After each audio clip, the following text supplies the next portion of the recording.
when I was in high school, I ran track. I ran the 440 run and the 50-yard dash and the mile relay. And I got on the track team because I wanted to get on the track team. Nobody ever told me to do it or asked me to do it. It was just something I wanted to do. And when I was on the track team, it was fun and I wanted to be good at it. In that I wanted to have fun with it and just run and have some fun, right? And then, so I became very good at it. But then one day I had some fluid on my knee. You know, your knee hurt with fluid on it, and they want to put a needle in there and take it out. And they told me they had to do that. And I said, no, I'm not doing that because I was afraid of needles. And I dropped the track thing. I just stopped running, and I never missed a step about it. I never thought like, wow, or felt disappointed I had dropped it. I just walked away from it.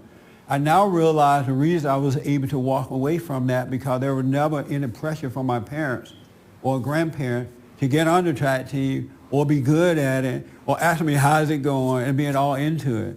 It was something that I had the right relationship with. And I didn't feel like a failure from getting off. My coach wanted me to stay on, but I didn't feel like a failure. I was able to just drop it and walk away because I never had that outside pressure from anybody pressuring me to do it. And what I realize now, just now in this conversation, is that what people don't realize, we all have a natural, when we love what's right, if you notice with kids, they love what's right when they're innocent. They always try to do the right thing anyway. They're always challenging. They want to do it right naturally. It's only become a problem when someone on the outside interferes with that in the wrong way. The moment you put that pressure on them, the moment you glorify them in it or put them down about it, that's when their desires start to change. And then they start looking for some type of approval on the outside rather than naturally becoming that way. And then when they get older, they can stay with it or walk away without having the trauma too, feel like they lost themselves. And that's why it's so good for parents to be in a state of righteousness so we can see that they have it already. And it would naturally develop, whatever it may be. It may not be what the parents are into. Just because daddy is a good baseball player, that doesn't mean Johnny has to be a baseball player at all. But sometimes parents tend to want to push their children toward what they're into and make them be that way rather than watching them unfold naturally to be what they were meant to be. That makes sense? Yeah. Yes. Isn't that something? Mm-hmm. But when you're blind, you don't see that. We don't see it. And so we use our will to make our children be good, be the best at it. Yes, Shane? When I was running as a kid, it kind of became like a religion, because the Bible says you're supposed to do whatever you do with all your heart, and that was like the principles that my parents set to me, and they didn't say any of that stuff specifically about running, but that's how I took it. Right. And it became like, if I didn't run well, then I wasn't a good person either. Well, see, that's how I felt about it. Yeah, and it shouldn't feel that way though, because running is just running. It's not who you are. Uh-huh. It's just a physical body out on the track running, doing what you wanted to do. And when it's over, that's just it. Go have some potato chips and forget about it. But it's the pressure from the outside that make it that way. And that's what they kill that natural. We all have it. God has not sent one person to the earth without a natural talent. He gave you a way to take care of yourself. But it's cut off by parents and guided a different direction. Then we have all this stuff.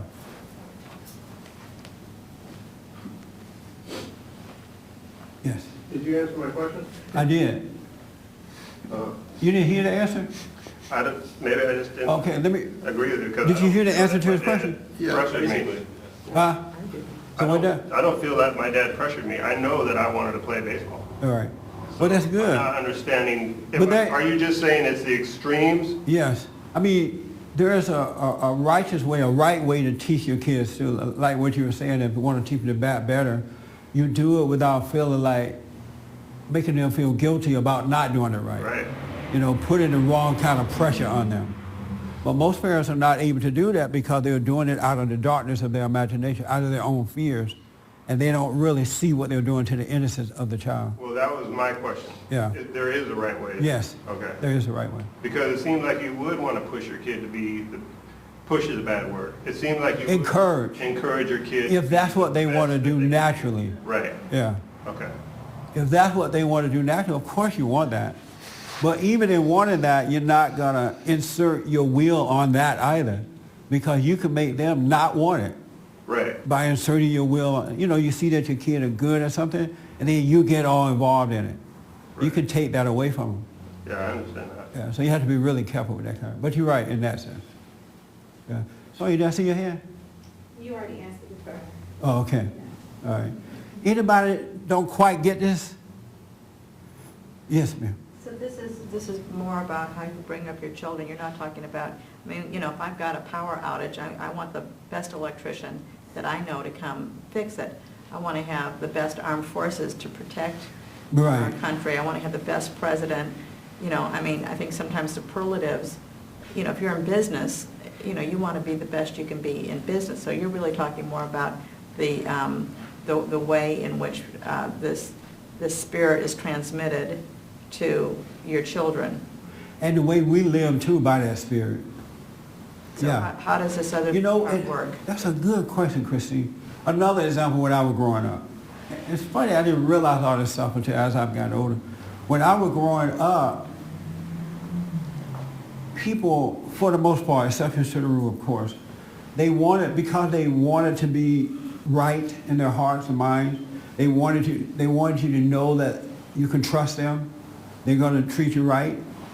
If you hired someone to do some work for you, you could just already know they're going to do good work too. When I was growing up, we didn't have as much doubt about folks that we have today. When I hire people now to do something, I don't mean necessarily in my office, but if someone doing something at the house or something like that, I need to get 3 and 4 folks to come out and tell me what they're going to charge. And you still don't trust the one you finally get. Have you noticed that? You're still looking to see if they're overcharging you, if they're cheating on the job. But when I was growing up, we didn't have that. If I knew Mr. Robert built a house, I would just ask him to do it, and that was it. Without having to sign a contract, I didn't need three people to tell me what they charged, because I trusted that man or woman because they were noble people. We didn't think twice about it.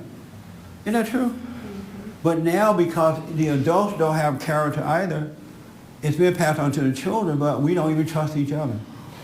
Absolutely don't trust each other. And so if we were that way as adults, we would naturally treat our children, and we would naturally hire people who are quote-unquote good at what they do. And I know what you mean by good. You can trust them, they work hard, they give you the best job, you feel like you got what you paid for. Right. Yeah, so all that is gone now. It's hard to even trust the folk that you know when you're hiring. Right. Isn't that amazing? Right now with the guy we're playing telephone tag, because I really, think I've been overcharged, and I want him to go the bill with me. And I've had this man out, he's done my mom's furnace and my furnace, for a long time, many years. Yeah. And, but, it just, I have some questions anyway. That's a sad way to live, too, that we can't trust each other in anything, in business or anything. Yes, ma'am. I think when you, the way I do things is I'm coming from a real righteous place. So I trust that, I trust in God is going to send me another righteous person because that's how I am, right, or try to be, or whatever. Right. So I have my faith in that. Like when I need something, and I don't know, I think I go to other people too that but I hear what you're saying. I'll ask a couple of questions and then I'll just let it go and say, listen, I'm just going to trust that person is going to do the right thing. But it's hard to just trust them, though. No, because I have my trust in God. So. But God can't find nobody that's saying that you can trust. He has a hard time finding someone, too. Not for me. My sister always says, how do you find these, how do you get this kind of stuff? I'm like, well, I trust that God is going to take care of me, so I don't have to go around trying. Right. That's a good way to do it. And I'm pretty much, it always works out. Yeah. Yeah. That's how it used to be in the good old days. It wasn't a second thought. when boys were boys and men were men. You can trust the first. You can just, a handshake would do it.